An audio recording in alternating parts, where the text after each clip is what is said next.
Under ideal conditions, the currents in a telephone circuit, simplexed for telegraph, look like this. Since both sides of the line are alike, this circuit is balanced. The currents in a perfectly balanced phantom group look like this.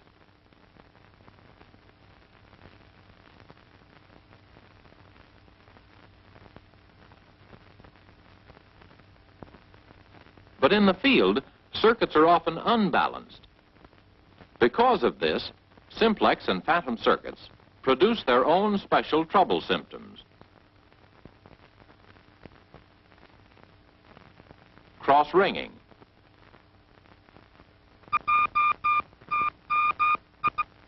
crossfire,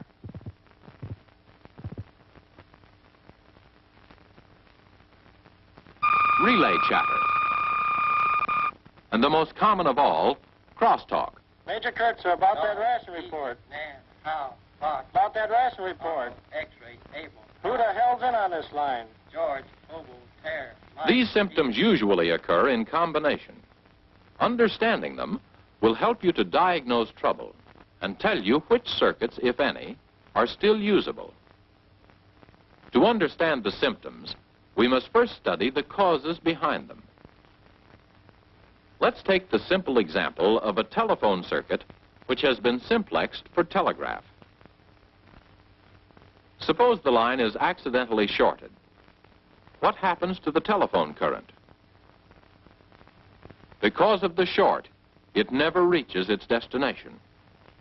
The telegraph current, however, follows its normal path. It divides equally and flows along the two line wires. At the short, the two halves of the current oppose each other, and so no current flows through the short.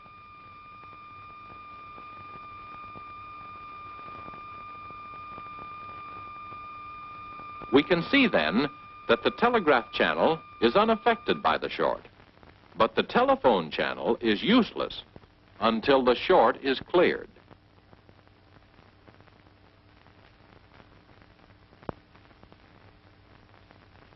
Here is our circuit restored to normal. The resistances of the two line wires are equal. The circuit is balanced. But sometimes the resistance of one wire is greater than that of the other. A bad splice in one wire can cause this. Now the circuit is unbalanced. Because of the unequal resistances, ringing current flows through the telegraph sets. But unless the unbalance is great, the amount of diverted ringing current will be too small to actuate the telegraph relays.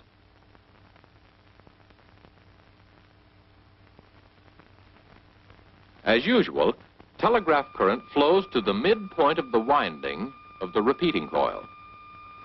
Because of the unequal resistances, however, the current no longer divides equally between the two halves of the winding, and the magnetizing effects of the two currents no longer cancel each other. Thus, current is induced in the other windings of both repeating coils at the beginning and end of each impulse. This produces crossfire interference in the telephone channel. These are called key thumps.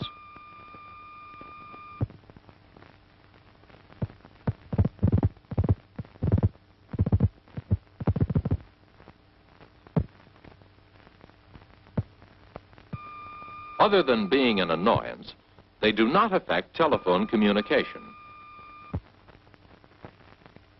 And both ringing and voice current get through without interfering with the telegraph. The extreme condition of this unbalance occurs when one line wire is open. Now, all the telegraph current travels over one wire.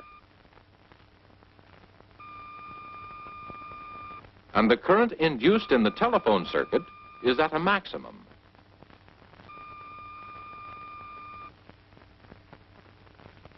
Telephone signaling is usually still possible, even with the open line wire. The low-frequency ringing current uses the available half winding of each repeating coil, the telegraph sets, and the earth for its path. The ringing signal gets through, and this time it is strong enough to make the telegraph relays chatter and will cause audible interference in both telegraph sets. The higher frequency voice currents, however, are choked down by the telegraph sets to too small a value for an audible signal. Since conversation is impossible, the telephone channel is useless until the break is repaired.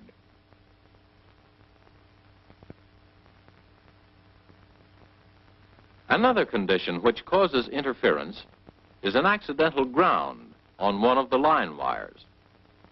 Part of the telegraph current is diverted by the accidental ground. However, enough generally gets through to operate the other telegraph set.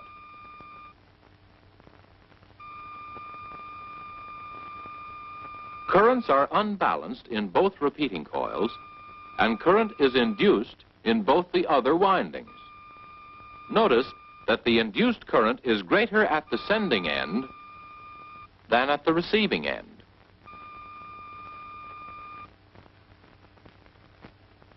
When we ring on the telephone channel, some ringing current flows through the near telegraph set because the lower half of the repeating coil has a shortened path through the accidental ground. This causes an unbalance in the normal ringing path, so that a small amount flows through the far telegraph set too. Because of this, the ringing current delivered to the far switchboard is less than normal. Voice current, however, is unaffected. We have seen before that this higher frequency current cannot travel through a telegraph instrument. Consequently, it follows its normal path. Ordinarily, the telegraph channel is still usable unless the diverted ringing current is strong enough to cause interference.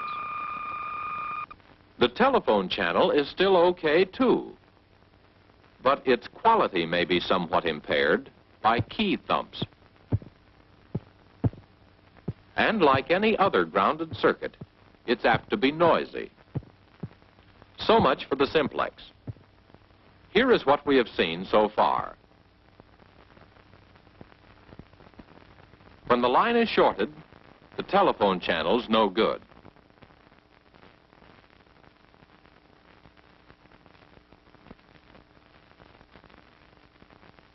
But the telegraph channel's as good as ever.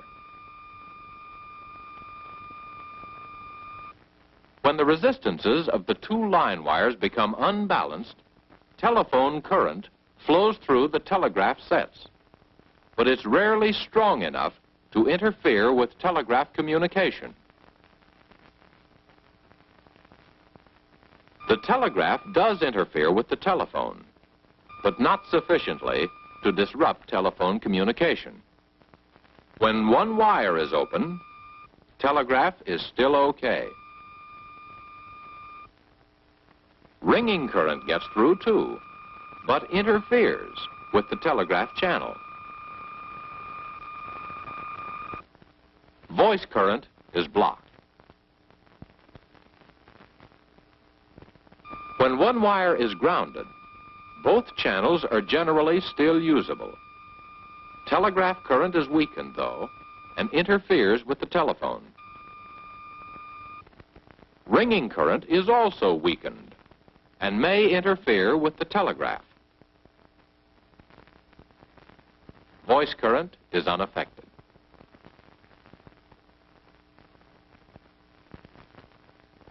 Now for some typical examples showing the effect of line trouble on a phantom group. This phantom group consists of 3 telephone circuits. Here, telephone ringing and voice currents act alike, so we will confine our demonstration to ringing current only. If one of the side circuits is accidentally shorted, its reaction is the same as a shorted simplex. The ringing current of the faulty circuit never reaches its destination. When we ring on the phantom, however, we can see that it is unaffected, because the two halves of the phantom current are traveling in the same direction. When they reach the short, they buck each other, and no current flows through the short.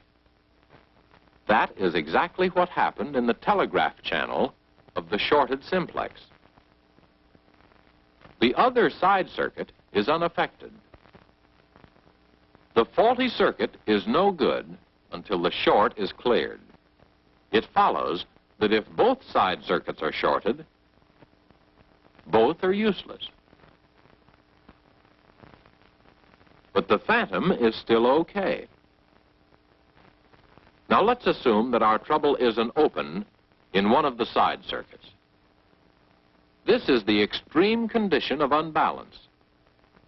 We will ring on the phantom first. The phantom current travels through the unbroken side circuit in the usual way. But in the open side circuit, all the current goes through one wire. This induces current in both the other windings of both repeating coils. In the faulty circuit, it produces interference. Ringing on the faulty side circuit produces a weak current, which finds a return path through the phantom. This causes interference in the phantom.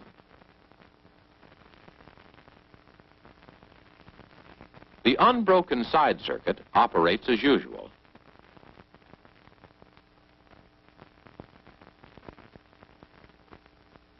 The phantom interferes with the open side circuit, and the open side circuit interferes with the phantom. If we discontinue the use of one, the other will not be subject to interference. Which one should we stop using? Well, transmission in the open side circuit is weak, so we eliminate it, and the phantom will work okay. What happens if both side circuits are open? This one's tricky, for now, both sets of repeating coils are unbalanced. Ringing on either side circuit, we find that current flows through every possible drop in the phantom group.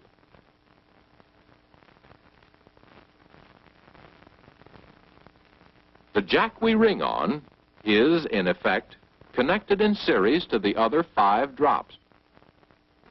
Either side circuit then interferes with both the phantom and the other side circuit.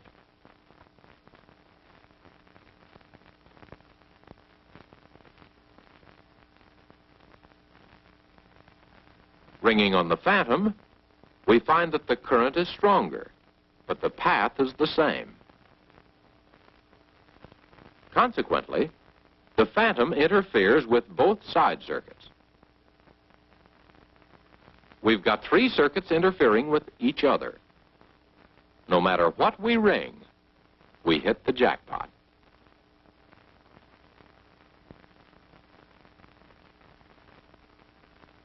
We can still use one circuit by eliminating the other 2.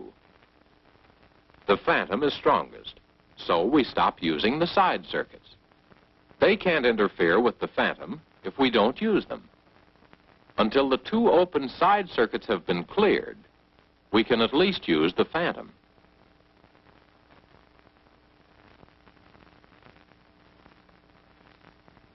Here's a very common trouble which also affects all 3 channels: a cross between the 2 side circuits. Most of the current originating in the west phantom is confined to the path which has been made by the cross. This heavy current causes strong interference at the west end of both side circuits. Notice, however, that some current gets to the east end of the circuits, giving a weak signal on the phantom and weak interference in both side circuits.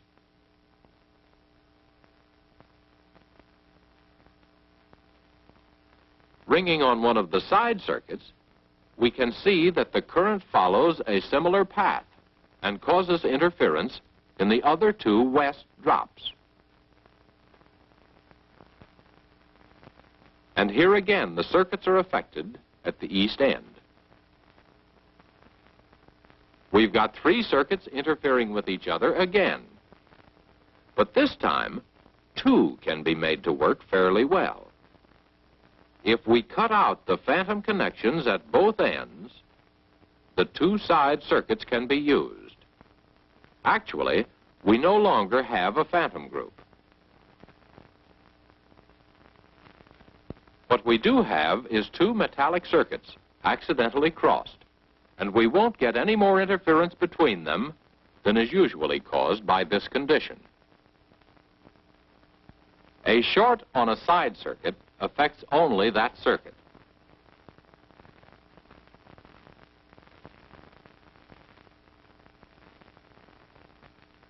An open in one wire of a side circuit causes mutual interference between the side circuit and the phantom.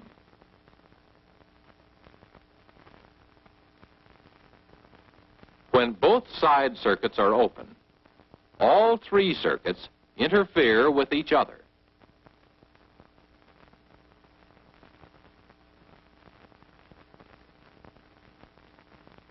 When the two side circuits are crossed, all three circuits interfere with each other, especially at the transmitting end.